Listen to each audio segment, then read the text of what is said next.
أعوذ بالله من الشيطان الرجيم بسم الله الرحمن الرحيم الحمد لله رب العالمين والصلاة والسلام على الكريم وعلى آله وأصحابه من سن بسنته الدين أما بعد رب اشرح لي صدري ويسر لي أمري واحلل عقدة من لساني يفقهوا قولي اللهم أرنا الحق حقا وارزقنا اتباعه وأرنا الباطل باطلا واجتنابه اللهم إنا نسألك خير ما سألك عبدك ورسولك نبيك محمد صلى الله عليه وسلم اللهم إنا نعوذ بك من شر ما استعاذ بك عبدك ورسولك نبيك محمد صلى الله عليه وسلم. My dear brothers and sisters in Islam, on this first Saturday of Ramadan, Assalamu alaikum wa rahmatullahi wa barakatuh. It is always a very happy and exuberating feeling to come back to hometown. This has been my hometown, so it's always a delight to come back and meet old people, inshallah. And this Ramadan, every Saturday, we'll try to, inshallah, discuss some aspects of Seerah. I know we have listened to Seerah many things, but we want to discuss in this Ramadan that aspect of Seerah that we can take lessons of wisdom from in our personal life on the theme of turning point. See, in the Seerah of Rasulullah, there were certain incidences and events that became a turning point in his life and also a turning point in the life of the Muslims and also a turning point for Islam itself. So the purpose of this Ramadan to review Seerah is in a turning point aspect.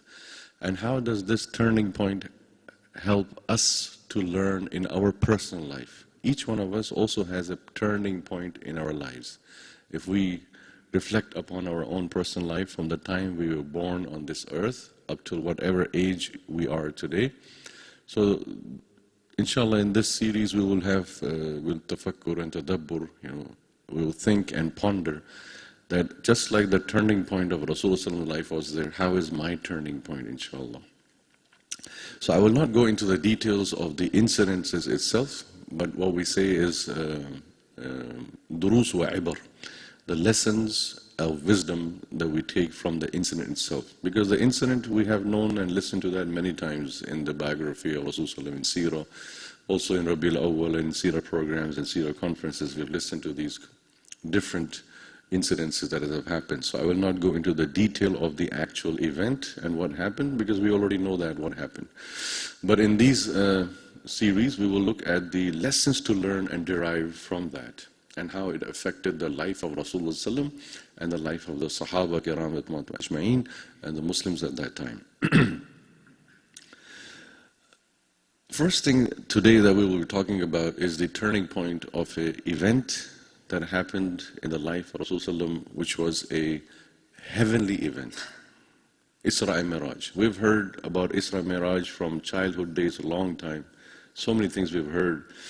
And how it was an event for Rasulullah in terms of experiencing. It was a very different experience and was experiencing many different things at the different levels of heaven that he went to, Mi'raj, to Allah subhanahu wa ta'ala, and also the journey of the ground that he went from Mecca to Jerusalem. So the first thing that we need to focus before we look at this incident is, when did the Isra Mi'raj happen? At what point of life of Rasulullah? What was going on before Isra and Miraj, and what happened after Isra and Miraj? When we observe both sides of the scenario, consider Isra and Miraj like a boundary wall. It's a wall. So if you're standing on the wall, you look to your left, you'll see the events that happened before Isra and Miraj in the life of Rasulullah. And if you're standing on the wall and you look to the right, you'll see the events that happened after the Isra Miraj of Rasulullah, and how we can compare both the previous and after events and see that this event itself was a turning point in the life of Rasulullah. So first thing is we see the life before. When did Isra Miraj happen? Can somebody tell me?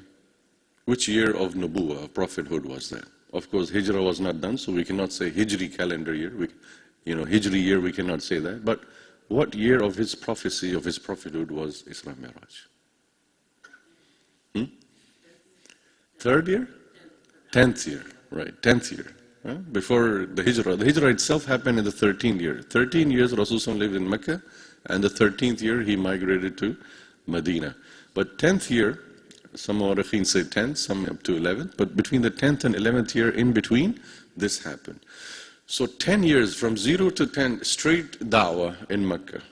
And the opposition and the torture and oppression that he had to face. This is a very good book. It's called Fiqh al-Sirah that Sheikh Ramadan al-Bouti has written.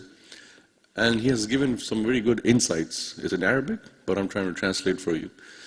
He gave a very good insight about the turning point of Isra Miraj. Sheikh Bouti, rahimahullah, says in his book that why did Isra Miraj happen? Do we Muslims know why Isra Miraj happened? Yes, it was a journey. It was a miraculous journey. It was a miracle. It was extraordinary event, something unusual. When there were no planes, forget about rockets and airspace and airships or NASA. When there were no planes even, people could not fly. When there was, forget about planes, when there was no cars, mechanical machines that you can drive faster. Cars, buses, trains, planes, nothing existed. And a miraculous journey happens in the middle of the night. As most of the Mu'arrikheen say, that this was a night of summer. And you know the nights in summer, are they longer or shorter? Shorter. So in a short amount of time, so much distance was covered. How much distance? About 400 or 500 miles, or more than that actually, sorry, about 1,000 miles distance from Mecca all the way to Jerusalem. And forget that, that's nothing compared to the 7 heavens that Rasulullah went in Mi'raj. The journey of Isra is small compared to the journey of space. When there was no rockets, when there was no spaceship, Rasulullah is going from earth, min al-ard, to the sama, and all the way to the arsh of Allah. So this was a very different experience for a time when people were living. If you told people at that time that I went all the way up to the space and sky, I went to the moon, they would laugh. Today you tell somebody, I went to space, would somebody laugh at you? No, they will rather start shaking your hands, maybe they'll kiss your hand. You must be a millionaire. You paid Elon Musk, SpaceX ship inventor, you paid Elon about $1 million, he took you to space and brought you back. So what he says that there are some mu'amalat, there are certain things which may be a mu'jiza, it may be a miracle for that time, but as world progresses forward, it's no longer a miracle. It's not a miracle today to go to the moon and come back. It's not a miracle today to go to the International Space Station and come back. But it was a big miracle at that time. And why did it happen? The turning point that Sheikh Bouti says in his book, in Durus and Ibr, is the dua of Ta'if. When Rasulullah went to Ta'if, we all know what happened to him. And we all know how much depressed he was, how much sad he was. Sheikh Bouti rahimahullah says that in the dua of Ta'if, which was very long dua, Allahumma ilayka ashku dha'fa quwwati wa hawani ala nas. I mean, the dua is very, very powerful dua. And the words of the dua are so powerful that every word, every jumla, and every, kalima in it is very touching. It's like kalam from Rasulullah to Allah. One-on-one, he's talking to Allah. Just the way he starts, Allahumma ilayka ashku dha'fa quwwati. I complain to you, O Allah, the weakness of my, ability, my resource. وَقِلَّةَ حِيلَتِي. And the paucity of my resources, the avenues, the tools, the scarcity of my tools. وَهَوَانِي عَلَى النَّاسِ. Like we say in Urdu, meri bebasi, logon pe bebas hu main. My helplessness upon people. And then he goes on to say the dua, But the turning point in the dua that really touched like a string was this part that Sheikh Bouti says in his book. فَإِن لَمْ يَكُنْ غَضُبُكَ عَلَيَّ فَلَا أُبَالِي. Sheikh Bouti says when Rasulullah said this went straight up to the arsh. And it zulzil al-arsh, it really shake things up. Because the word is so magnificent. If we really understand Arabic language, I'll try to translate best, but the beauty is in Arabic. Look what Rasulullah is saying. فَإِن لَمْ يَكُنْ غَضَبُكَ عَلَيَّ فَلَا أُبَالِي. Translation: if your anger is not upon me, O Allah, then all that they did in Taif to me and all before that in Mecca for 10 years they did to me, فَلَا, it does not, ubali, it doesn't concern me. What concerns him? Tell me. This jumla is jumla nafi. Negation. If your anger is not upon me, then whatever torture I faced, it doesn't concern me. So in other words, al-mathbat, al-thabat, what is the positive from this? What does concern Rasulullah from this jumla? What is it? Jazakallahu khairan. The ghadab of Allah. Basically he's saying, Ya Allah, Ya Rabbi, Ya Khaliqi, Ya Maliki, oh you the one who sent me as a prophet, if you are not upset from me, if you are not angry, ghadab, if you're not angry. In other words, he is connecting the ghadab of Allah, the displeasure of Allah, to what? What is he connecting that to? No, wrong. To the events that are happening. This is the turning point. Everything that is happening, he's a bashar. قُلْ مَا أَنَا إِلَّا, what is that ayah? قُلْ مَا أَنَا إِلَّا بَشَرٌ. No, what's Surah Kahf last ayah? قُلْ إِنَّمَا أَنَا بَشَرٌ مِثْلُكُمْ. قُلْ إِنَّمَا أَنَا بَشَرُكُمْ مِثْلُكُمْ. Allah is saying in Surah Kahf to Rasulullah that say to them that I am a bashar, I'm a human being, I'm not a heavenly creation, I'm not a malak, I'm not an angel. I'm a bashar, a human like you. Yuha ilayya. It has been revealed to me. Annama ilahakum ilahu wahid. So in other words, here he is showing his bashariyya. What Sheikh Bhuti is saying is that Rasulullah ﷺ was a bashar. He had pain, he had grief, he had huzn, hazeen. He felt sad. And he felt the negativity of events. Blood coming down, people throwing stones, people, children in Taif throwing rocks and stones, little kids. This is humiliation at its best. So and before that, even in Mecca, 10 years in Mecca, Abu Jahl and Abu Lahab and what they went through and all that. He's saying all these negative events, even though it's negative, it is hurting me, it is harming me. But if your anger is not upon me, I accept all these negative events with a grain of salt. Now here is our lesson for today, this Ramadan. Don't we all go through negative events? Sometimes we get frustrated. Everything that goes against our will, everything that goes against our wish, everything that goes negative against us, it makes us what? You tell me better than it. What does it make us? The moment we face anything negative in our life, what happens? The first thing that happens to us is what? We become disappointed. What else? Frustrated. Somebody said anger. What else? I'm looking for a better word. Anger? More? No. Depressed? No, more than that.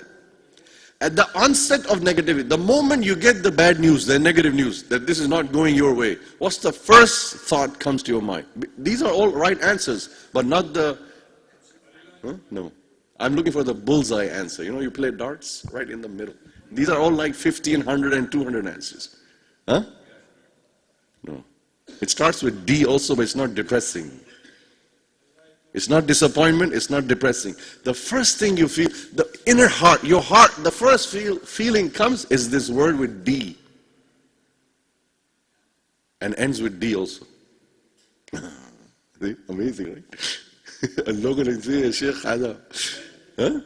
D and D. It's not dynamite, don't worry about it. What do you feel? Tell me, what do you feel? We all went through negative things in our life. What's the first thing you feel when something is not happening the way you want it to happen? You planned and you executed your plan, you did everything, and boom, you hit a wall. No, not that, not disobedient. It ends with T. I said D and D. You give up? I think today the IQ level is very high. I come from Flushing. I left 12:15. Sorry I came late, but the traffic is not in my... There are like 3 accidents to come here. It ends with T, Dr. Sahab. I asked D and D. Because literally this feeling that I tell you, this word, is the feeling I was feeling right now when I was sitting on GW Bridge for 1 hour stuck in traffic. I said, let me call Mazhar Bhai and say I'm not coming. I was about to make a turning point. But then Allah had His way and He wanted to teach me a lesson. No, D and D. Dejected. Dejected. Dejected. Pehli cheez jo hame mehsoos ho, dejected. Oh, I want to get there. I want to be at Darul. I want to be there before Dhuhr. I want to meet the people and pray Dhuhr and then have this program. It's not in your hand. Even though you prepared, you planned. I left 12:15. 1 hour, is that more than enough? It's only 11 miles. When I looked on the GPS, from Flushing over here, 11 miles. It takes you more than an hour to come because rain, traffic. This is what Allah is teaching us. When negative things happen, the first feeling we feel, dejected. And then the other things come, disappointment, distraught, and then depression, and then sadness, and then anger, and then frustration. These are all correct answers. But the first thing, tell me, am I wrong or right? First thing you feel, dejected. Oh, ye kya ho gaya? Like in Urdu we say, ye kya ho gaya? Oh, what this? You plan something that this is how the marriage of my son and daughter is going to go, everything's going to fall in place, and then suddenly you hit a roadblock, and you say, oh. But then you start making plan B, plan C. So Rasulullah was going according to his plan. Makkah 10 years didn't work, he went to Taif. Taif in one incident, didn't work, come back. And he's bleeding. So he makes dua. And he says, فَإِن لَمْ يَكُنْ غَضَبُكَ عَلَيَّ فَلَا أُبَالِي. This is the height of sabr, as the ulama kiram say. The height, the pinnacle of patience. Sabr is that if you, Allah, are not angry with me, then all these negative things that is happening in my life, everything, even if it's bleeding me, I don't concern. Fala ubali. This word ubali is a very beautiful word in Arabic language. Sheikh Wali is sitting here, you can ask him 10 times, 100 times, how beautiful this word is. Fala ubali. This dua of Taif is very powerful, very qawi.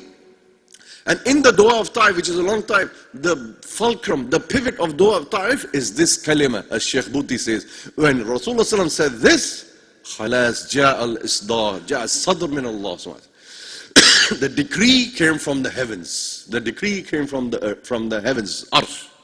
That now, khalas, now, intaha al-amr. Now, the turning point has come. Now the things will begin to change. And that's exactly what happened. When Rasulullah came back from Taif to Mecca, and right after that, few weeks or months later, this is when the incident of Isra Miraj happened. After the dua of Taif. And in this dua, Rasulullah is saying, never ever do what?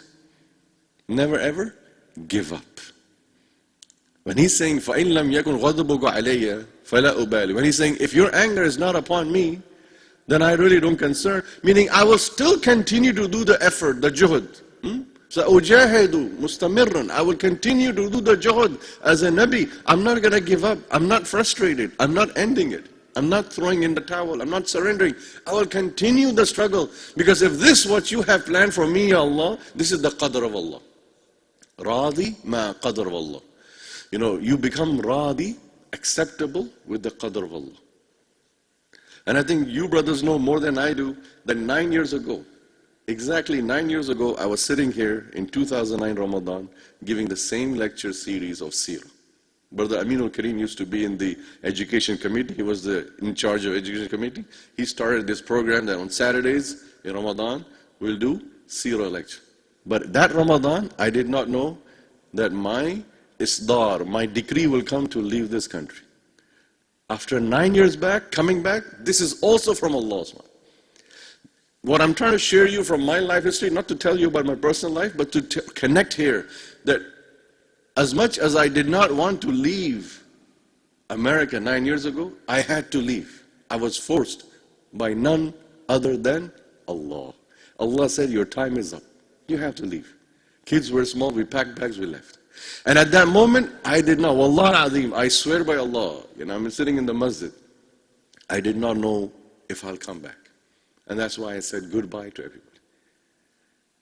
But the fact that Allah brings you back after 9 years, and also bringing back in a very, very, less than a miracle way, it's an eye-opener to what we see turning point. Today, 9 years later, today, at that time, yes, I was sad leaving many friends, many family members, many loved ones, many close people, yes, sad, hazeen. But today when I look at it, I say, Alhamdulillah, it happened.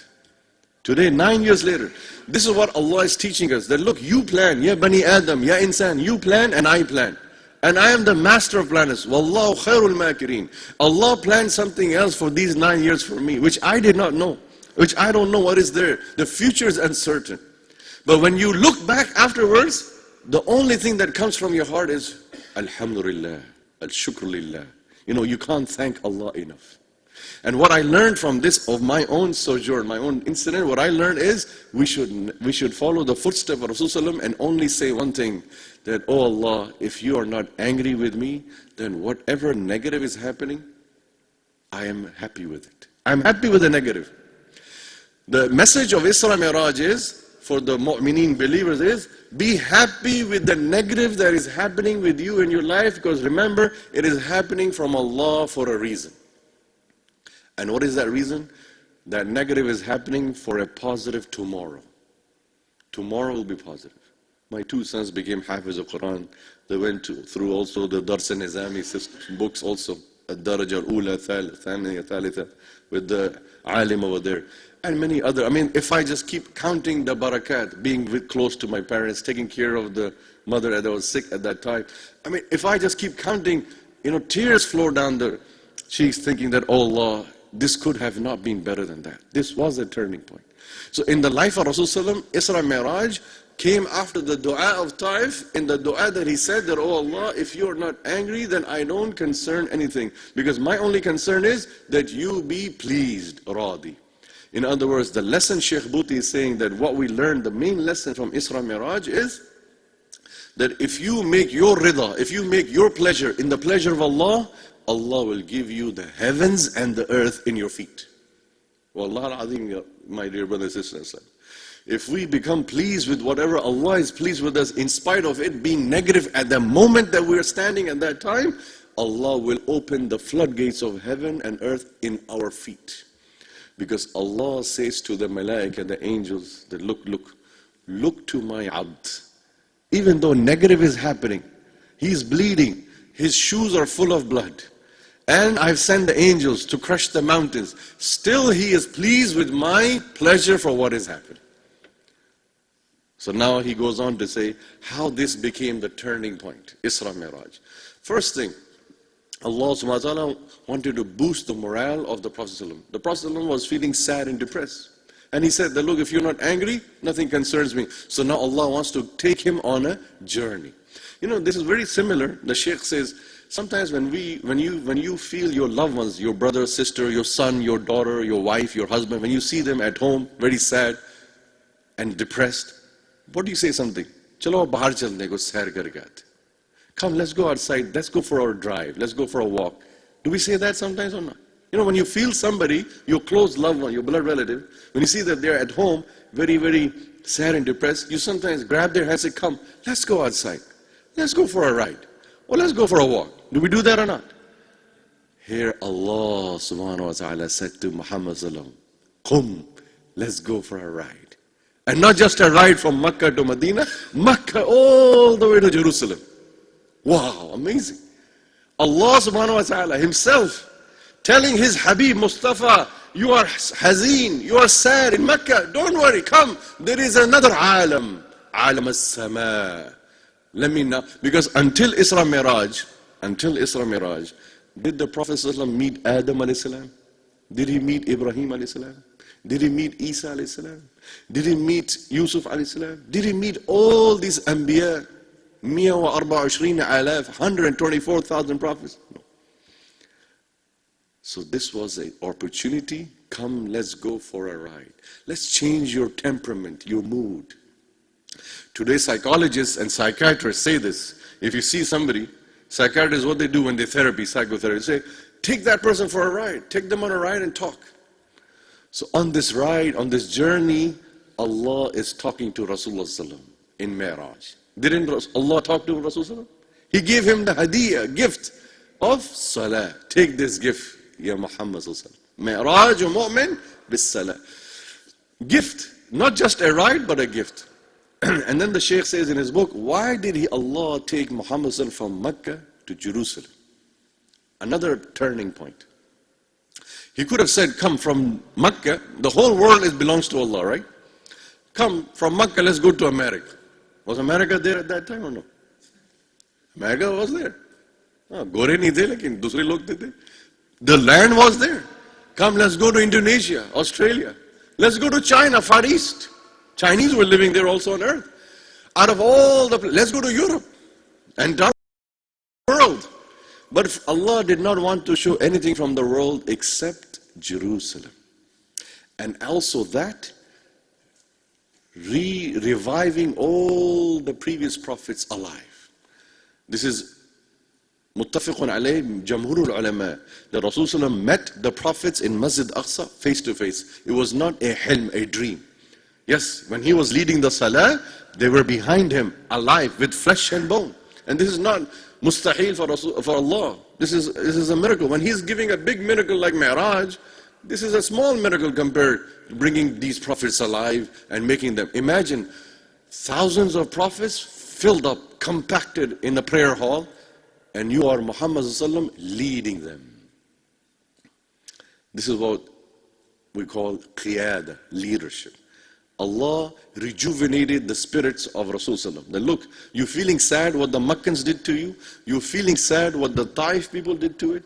You feeling sad what's happening in life? There are people who love you.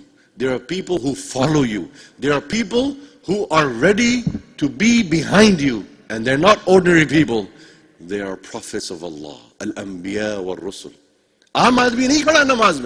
This salah that was in Masjid Aqsa was not an ordinary salah. It's not a salah like me and you that ordinary people are standing. It's as if, imagine the elite of the elite. The president of 257 countries are standing behind you and you leading salah. How would you feel? How would you feel? Very excited. But presidents are nothing compared to the prophets of Allah. Imagine the first line. You have Adam alayhi salam, Nuh alayhi salam, 950 years, and Rasulullah is standing in front of him. He is seeing him with his own eyes. And on top of that, he's saying that I am so blessed and obliged that I'm leading these prophets. This is a turning point in the life of Rasulullah to boost his morale. That don't feel hazeen. Because remember, what did he say in the dua? فَإِن لَمْ يَكُنْ غَضُبُكَ عَلَيَّ فَلَا أُبَالِي. Oh Allah, if you're not angry with me, nothing concerns me. Allah is saying, me being angry with you? Come. Let me show you if I'm angry with you or I'm happy with you. I'm so happy with you, Ya Muhammad Sallallahu Alaihi Wasallam. I lined up all the prophets in your first line, in the second line, in the third line. And none of them dare step up on the musalla. Except who? Muhammad ibn Abdullah al-Qurashi. Alayhi salatu wasalam. The way Sheikh Bhuti writes in his book, it makes you cry. This is the maqam of Rasulullah. This, look, when was he feeling the lowest of the low? He felt the lowest of the low, so down in Taif. When he's making dua, فَإِن لَمْ يَكُنْ غَضْبُكَ فَلَا أُبَالِي. And at that time, instant help came. The angels will crush the mountain. He said, no, I don't want revenge. I don't want reward from this. Allah gave a higher reward. When he forego the mountains, when he left Mafi, Al-Af, when he pardoned the people of Taif, Allah gave him a bigger reward. That the elite of elite will stand behind you, Ya Muhammad Sallallahu Alaihi Wasallam, and they will pray behind you. And as the Mu'arrikhin and Muhaddithin say, he prayed 2 rak'atain. I mean, sometimes close your eyes and just visualize you're standing in Masjid Aqsa and you have the elite of Bashariyah. These are the best of human beings on earth. The prophets of Allah, Ulul Azm, Nuh alayhi salam, Adam alayhi salam, Ibrahim alayhi salam, Abul Anbiya. These are people who you would want to meet all your life. And Allah gives him in a plate, served in Masjid Aqsa. Why Masjid Aqsa? What was the Qibla for 13 years of the Nubuwwah of Prophet Sallallahu Alaihi Wasallam? For 13 years, the Rasul was a prophet in Mecca. What was the Qibla? Jerusalem.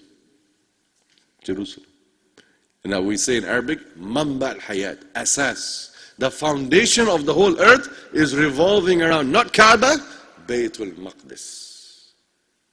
Even in Mecca, when he's praying towards Baytul Maqdis. But Baytul Maqdis is the north side of Kaaba, Mecca. And as the Muhaddithin say that Rasulullah, Kaaba, you can pray anywhere from the circumference, right? Any side, all sorts of side. But it is mentioned that Rasulullah will always stand towards the south side of the Kaaba, so that the Qibla, Jerusalem, is on the north, and the Multazim Maqam of Allah is in front. And he is still facing Jerusalem, but the Kaaba is there, because his khahish, his desire was to have the Kaaba. But before Allah made Qibla, the hukum of Qibla came when? In Mecca or Medina? Medina. The desire was there. All the time in Mecca the desire was there. But before giving the hukum of Tahweel al-Qibla, Rasul said, you have to go to the Qiblatul Ula. Why? Because you are Muhammad sallallahu, you are Sayyidul Anbiya. You are the Imamul Anbiya wal Mursaleen. You are the leader of the prophets and the leader of humanity that has come from all the time of Adam and Islam to Muhammad sallallahu. So you have to stand at that maqam of leadership. I will give you the leadership in your hands at the maqam. You see how this is a turning point? Allah took him first to the Qibla Ula and then changed the Qibla. For Allah, everything is easy. He could have said, okay, Qibla, you want to change right here in Mecca? I will change the Qibla. Now Kaaba. No. First the journey came. Go there and see there. Because this Qibla Ula is your maqam, O Muhammad sallallahu. La tansa. Do not forget the Qibla Ula. Many of the historians say that if Allah changed the Qibla before this journey, then the Ahammiyat al-Quds al-Sharif, the Ahammiyah of Bayt al-Maqdis may not have been in the hearts of Muslims today as it is today. In fact, Shaykh Budi rahimahullah, he says that because of Isra Miraj, because of the Salah al-Nabi fi Bayt al-Maqdis, it gave the charge, the boost, the force to Salahuddin Ayyubi, who was not an Arab, by the way. Do you all know that? Salahuddin was not an Arab. He was a non-Arab, an Ajam, like me, Pakistani, or you or anyone. A non-Arab, an Ajami. He rallied and mobilized the people, said, come, halumma ilayya, come behind me. We have to get Baytul Maqdis. Why? Because of Isra Miraj. And so Shaykh Bhuti says, the turning point in the Muslims' life is that they never forget, never give up Baytul Maqdis. Look what's happening right now there. It has been declared the capital of, we know all that. It is our capital of Islam.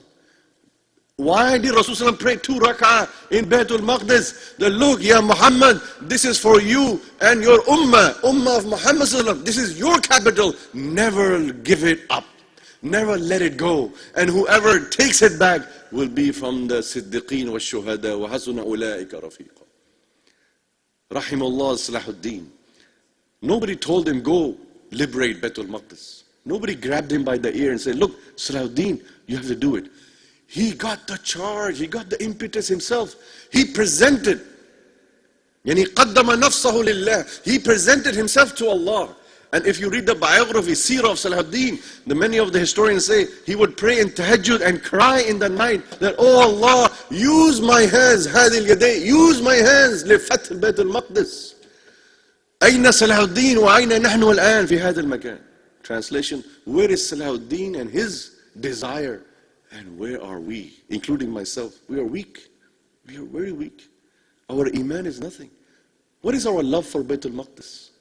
Is it only for Palestinians? No. This is the biggest misconception of Islam or world. Bayt al-Maqdis is not for Palestine or Arab or Ajam. Bayt al-Maqdis is for who? Ummah of Muhammad sallallahu alaihi wasallam. Muslims to bahut se mil jayegi. But Ummah of Muhammad, the one who loves Muhammad with his heart, mind and soul, will never sleep while Bayt al-Maqdis is on fire. And that is the turning point. Allah first took him there, gave him the sharaf, the honor, lead the salah, and then from there go for Mi'raj, and then from there come back to Mecca. And then in Medina, the Tahweel al-Qibla came. Qiblat al-Ula can never be forgotten. And Qiblat al-Ula has to be in Hurriya. Is Kaaba today free? Yes or no? Is Kaaba free? Baytullah free? I know some of you have difference of opinion. But with the Saudi Hukumat or something. But is Kaaba free or no? Yes, it's free. At least. Diplomatically, let's say. Is Baytul Maqdis free today? No. What are we doing? In other words, a mu'min cannot sleep at night peacefully while Baytul Maqdis is occupied. What will be our condition if Khuda na khasta, na'udhu billah, astaghfirullah, tomorrow morning you wake up in Fajr and your Facebook, Twitter, Instagram, WhatsApp, everything is bombarded, Kaaba is occupied. Foreign forces are all around the Kaaba. Makkah is in siege. How will you feel at suhoor time? Will you eat sahri? Will you be able to eat sahri? Will you be able to eat food, put luqma in your mouth, knowing that your computer is bombarded with images, foreign armies parachuting down all around Kaaba, tawaf closed, everything shut down because the enemy has taken over Kaaba? How would you feel? The way you feel is the way you should feel for Baytul Maqdis. هذا بيت المقدس لنا. And if we cannot do anything, the least we can do for Baytul Maqdis is what? Dua. So the question in this turning point that we ask, what are we making dua for Baytul Maqdis? Yes, we make dua every Ramadan. But even outside Ramadan, every salah, every lahza and lamha, we should be making dua for Baytul Maqdis. Because Allah sent Rasulullah to Baytul Maqdis. Yes, Rasulullah did not liberate Baytul Maqdis. Umar ibn Khattab was the one Khalifa who liberated in his Khilafah. But while Rasulullah was alive, while he was a prophet, Allah took him on this heavenly journey. This Isra Miraj was a message to the Ummah of Muhammad that Baytul Maqdis belongs to Muhammad and to the Ummah of Muhammad and they should never leave it and forsake it. Even though it was occupied at that time, but Muhammad went there. And that legacy continued because that thing was transpired in the heart of Abu Bakr. And Abu Bakr during his Khilafah of 2 years did his juhd, but could not liberate. But that then transferred, that heart-to-heart transfer came to Umar ibn Khattab. Umar ibn Khattab did his full effort, and alhamdulillah he was able to liberate, and he went there to get the keys. That is why they said, the people of Jerusalem, bring your Khalifa from Medina. Call him from Medina. We will give the keys to him. What an honor, what a dignity. You know, defeating forces, they just hand off things. They say, here, take the keys, go, we gotta go. Just take it. No, they said, we will give it in a plate to your leader. Call him from there. And as the historians say, Umar ibn Khattab had responded, no, I don't want to come, it's a long journey. You, my commander, you know, Khalid bin Walid was there, Abu Ubaidah ibn Jarrah was there, all the top Sahaba commanders were there. And Umar ibn Khattab said, no, you guys take it and bring it, no problem.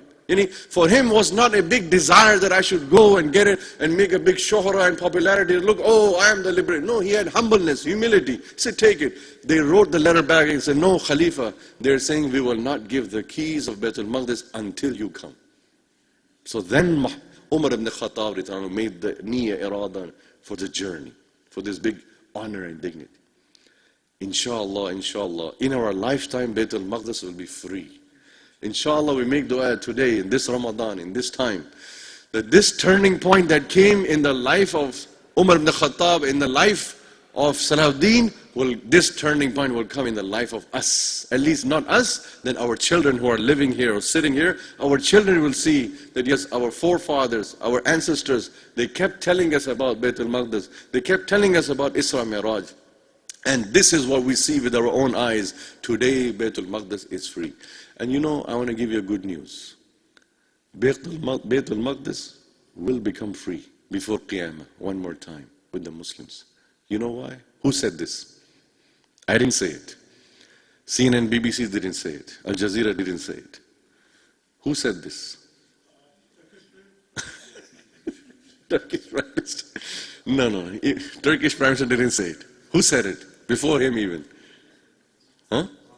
Muhammad Sallallahu Rasulullah said that one of the signs of Qiyamah is that Imam Mahdi, Imamun Adil, the Imam that is coming, that we all know is definitely coming. Our Aqidah is what? He will come. Qiyamah will not come. One of the hadiths of the Rasulullah said, Qiyamah will not come until Mahdi comes on earth. And one of the job and duty of Mahdi, Imam Mahdi, is what? Fath Baytul Maqdis, liberation of Baytul Maqdis.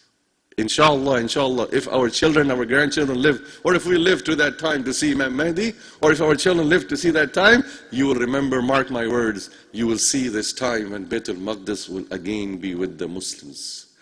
And Imam Al-Adil, Imam Mahdi, what he will do, he will just liberate and pray over there in the legacy of Isra Miraj.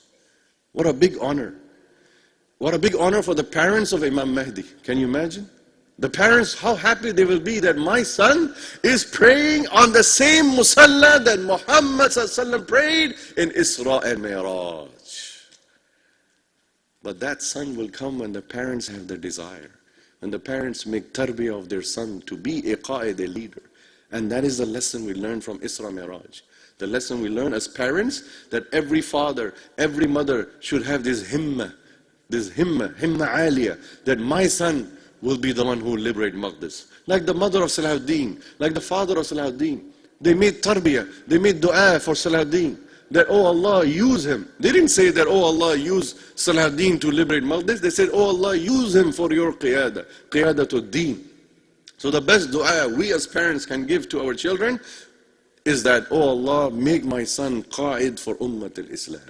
Make my daughter qa'id for Ummat al-Islam. Use my son and daughter for the khidmah of deen of Islam, and use them to become a turning point in Islam. This is what this heavenly journey teaches us, my dear brothers and sisters in Islam. And I conclude with this, that we need to reflect in our lives, in our personal lives, that whenever negative things happen, you know, in Urdu sometimes we say a jumla in Urdu we say, which is negative, which we should not say it. But sometimes it comes out when we are so much in pain and grief. We say in Urdu sometimes, and I'll translate for those who don't say Urdu, ab bas ho gayi, meri bas ho gayi. It's not the bus that travels, okay? NJ transit bus. This Urdu bus means, I am done. Baat ho gaya. I can't bear it anymore. I'm done.